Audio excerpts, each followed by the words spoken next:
Assalamualaikum warahmatullahi wabarakatuh. Baiklah, pada kesempatan kali ini kita akan membahas 10 soal latihan pilihan ganda, yaitu mata pelajaran pendidikan agama Islam dan budi pekerti kelas 7. Bab 1, Quran dan hadis sebagai pedoman hidup. Semoga dengan ada latihan ini bisa membantu kalian dalam mempersiapkan asesmen sumatif. Langsung saja ke soal. Pilihlah jawaban yang benar dengan memberikan tanda silang pada huruf A, B, C, atau D. Soal nomor 1. Bagi umat Islam, Al-Quran merupakan pedoman hidup. Al-Quran merupakan pesan ilahi untuk manusia dalam mencapai kebaikan hidup. Al-Quran berfungsi untuk, jadi fungsi Al-Quran di sini apa? Ya. Yang A, petunjuk dan penjelas bagi sesuatu yang harus diketahui, juga pembeda antara kebenaran dan kebatilan. Yang B, menerangkan serta menguatkan hukum-hukum yang terdapat dalam hadis. C, sebagai bayan dan muhakkik atau penjelas dan penguat. D, memberikan penguatan pada kehidupan sehari-hari. Jawaban yang betul adalah A, ya, yaitu petunjuk dan penjelas bagi sesuatu yang harus diketahui. Petunjuk itu dalam bahasa Arabnya hudan, penjelas itu bayan, ya. Juga fungsi Al-Quran itu adalah pembeda, ya, pembeda antara kebenaran dan kebatilan. Sedangkan untuk jawaban B, C, dan D itu adalah merupakan fungsi daripada hadis terhadap Al-Quran. Kita lanjut ke soal nomor 2.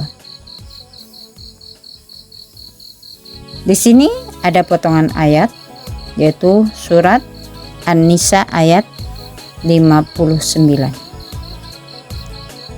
Kita baca, ya. Bismillahirrahmanirrahim. Ya ayyuhalladzina amanu ati'ullaha wa ati'ur rasul. Lanjutan bacaan ayat tersebut adalah setelah wa ati'ur rasula, maka sambungannya adalah A, dzalika khairu wa ahsanu ta'wila. B, fa in tanaza'tum fi syai'in. C, wa ulil amri minkum. D, in kuntum tu'minuna billah.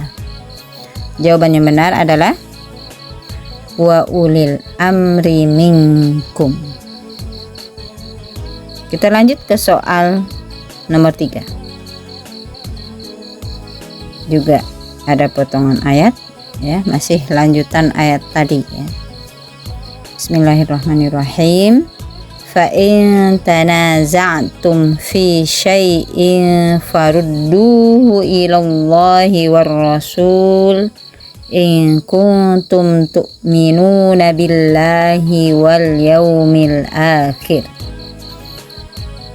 Arti kalimat yang digarisbawahi adalah, berarti yang digarisbawahi adalah wal yaumil akhir, ya. Arti wal yaumil akhir, A, dan hari kemudian. B, di kemudian hari. C, akhir zaman. D, hari akhir. Jawaban yang benar mana? Di sini yang digarisbawahi itu adalah dari kata, ya, dari huruf waw, ya, wal yaumil akhir. Artinya waw ini dan, yaumil akhir hari akhir, dan hari akhir atau hari kemudian. Jadi jawabannya adalah A. Antara A dan D itu hampir sama, yang membedakan adalah dannya saja. Kalau hari kemudian dengan hari akhir itu kan sinonim, ya, persamaan. Jadi yang lebih benar adalah A. Kita lanjut ke soal nomor 4. Arti dari penggalan ayat wa hudaw wa rahmatan liqaumin yu'minun. Artinya ya. Di sini wa hudaw wa rahmatan liqaumin yu'minun. Artinya adalah A, dan menjadi petunjuk dan rahmat bagi kaum yang beriman. B, dan kami tidak menurunkan kepadamu Alkitab. C, kepada mereka apa yang mereka perselisihkan. D, melainkan agar kamu dapat menjelaskan. Ya, di sini ada kata hudan, rahmat, rahmah. Nah, dari terjemahnya di sini ya, jadi mudah kita kata kuncinya hudan wa rahmah. Hudan itu petunjuk, rahmat itu rahmat, itu kasih sayang. Nah, di sini berarti jawabannya adalah A. Kita lanjut soal nomor 5. Kata yang artinya taatilah Allah yang tertulis dalam Quran surat An-Nisa atau surat 4 ayat 59 adalah terjemahan dari kata lafal Arabnya apa? Taatilah Allah. Ya, ada katanya di sini, kata kuncinya Allah, taatilah Allah. Ya. Dari jawabannya sudah bisa ketebak ya, bisa kita tebak, yaitu jawabannya A. Ati Allah, taatlah kamu kepada Allah, taatilah Allah. Kalau yang B, dan taatilah atau dan taatlah kamu. C itu Rasul, D ulil amri di antara kamu. Jadi jawaban yang benar adalah A. Kita lanjut soal nomor 6. Nah, ini agak panjang ya, tapi kita lihat dulu soalnya apa. Pada ayat tersebut terdapat hukum bacaan alif lam samsiah sebanyak. Nah, alif lam samsiah, jadi kalian harus paham alif lam samsiah itu apa ya.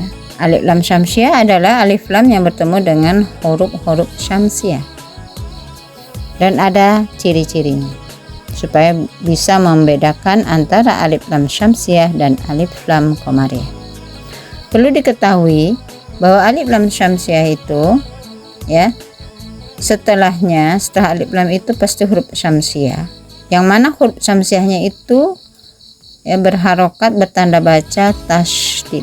Nah, kita perhatikan di sini asyaitonu ya, setelah alif lam ada shin ini huruf syamsiah, dan di sini tanda bacanya adalah ada tasydid satu, ini pasti syamsiah.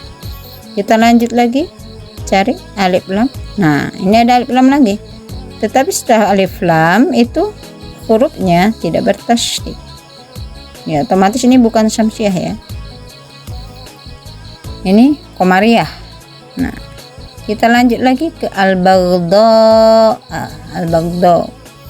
Nah, ini juga setelah alif lam ya, hurufnya itu tidak bertasydid. Nih satu cirinya ya, supaya mudah kalian menentukan alif lam syamsiah atau alif lam qamariyah. Berarti ini masih qamariyah. Kita lanjut al-khamri. Nah, begitu juga al-khamri, setelah alif lam itu tidak ada tasydid, berarti bukan syamsiah. Al-maisir juga bukan syamsiah. Lanjut. Nah, zikrillah. Nah ya, di sini penulisannya ada sedikit kesalahan ya, tasydidnya cukup satu, zikrillah. Nah, di sini ya alif lam syamsiah dua baru. Nah, yang ketiga as-shalah, alif lam setelahnya huruf bertasydid, berarti ada 3 ya, alif lam syamsiahnya ada 3. Jadi jawaban yang benar adalah C. Kita lanjut ke soal nomor 7. Nah, di sini ada tabel ya. Tabel berikut menyajikan contoh hukum bacaan alif lam qamariyah. Kalau tadi alif lam syamsiah, sekarang alif lam qamariyah. Nah, di sini menyajikan alif lam syamsiah dan alif lam qamariyah ya. Tabel berikut menyajikan contoh hukum alif lam qamariyah dan alif lam syamsiyah yang sering kita jumpai dalam Al-Quran. Lalu pertanyaannya apa? Contoh huruf hukum ya. Contoh hukum bacaan alif lam qamariyah dan alif lam syamsiyah. Nah, ini maksudnya yang di tabel ya. Yang merupakan contoh hukum bacaan alif lam qamariyah. Nah, ini yang ditanya. Contoh hukum bacaan alif lam qamariyah di antara 4 ini yang mana? Berarti kan tadi udah dijelaskan sebelumnya kan? Untuk alif lam syamsiyah salah satu cirinya, tandanya setelah alif lam itu biasanya hurufnya bertasydid. Kalau tidak bertasydid itu berarti alif lam qamariyah ya. Selain itu ya, kalau pada bacaan alif lam syamsiyah, kalau alif lam syamsiyah itu lamnya tidak baca jelas ya. Kalau untuk qamariyah jelas.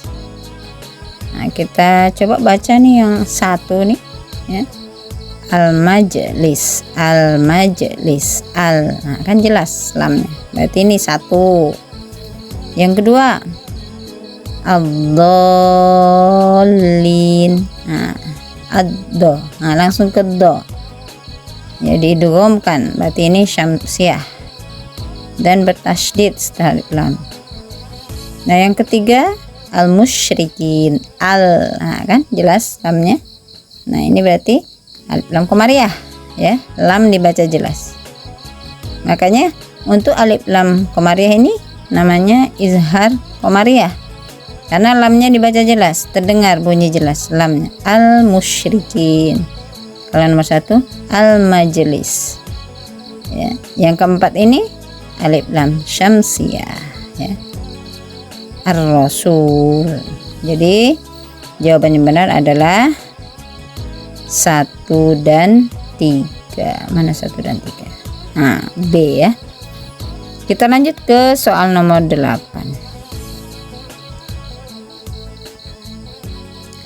Pernyataan berikut merupakan contoh implementasi dari perilaku taat dalam kehidupan sehari-hari.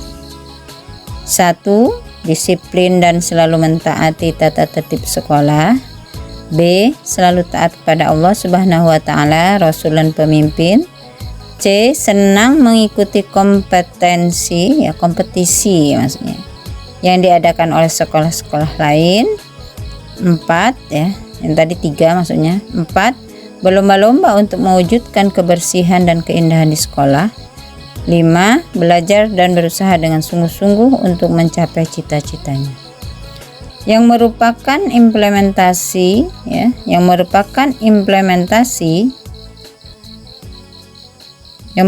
implementasi perilaku terpuji dalam kehidupan sehari-hari terkait dengan Quran surat An-Nisa atau surat 4 ayat 59 ditunjukkan pada nomor surat An-Nisa ayat 59 ini kan tentang ketaatan ya. Mana di antara pernyataan yang tadi 1 sampai 5 yang ada hubungannya tentang ketaatan, baik itu taat kepada Allah, Rasul maupun pemimpin. A. Disiplin dan mentaati. Nah, ini kan ada mentaatinya. Berarti 1. Yang 2 juga ada selalu taat pada Allah, Rasul dan pemimpin. 2. Yang 3 senang mengikuti kompetisi, tidak. Lomba-lomba, tidak. Jadi jawaban yang benar adalah 1 dan 2 ya. Nah, A. Kita lanjut soal nomor 9. Ketika kalian menemukan permasalahan atau perselisihan pendapat, masing-masing menganggap dirinya paling benar atas pendapatnya, maka sikap kalian yang benar. Nah, jadi kalau ada perselisihan pendapat, berbeda pendapat, dan sebagian ya, masing-masing bahkan ya menganggap paling benar pendapatnya, maka sikap kita ya, sikap kalian bagaimana? A. Tidak perlu diselesaikan karena keduanya ingin menang. B. Membela salah satu dari mereka yang dianggap benar. C. Berusaha mencari titik temu dari perbedaan tersebut. D. Melaporkan kepada pihak yang berwajib. Mana yang lebih benar? Yang lebih tepat adalah C, ya. Berusaha mencari titik temu dari perbedaan tersebut. Makanya dalam ayat itu, surat An-Nisa ayat 59 dijelaskan, fa in tanaza'tum fi syai'in farudduhu ilallahi war rasul in kuntum tu'minuna billahi wal yawmil akhir. Ya, jika kamu berselisih pendapat tentang sesuatu, maka kembalikanlah kepada Allah, Rasul. Dalam kehidupan sehari-hari, jika kita berselisih pendapat, maka cari titik temu dari perbedaan tersebut. Kita lanjut ke soal nomor 10.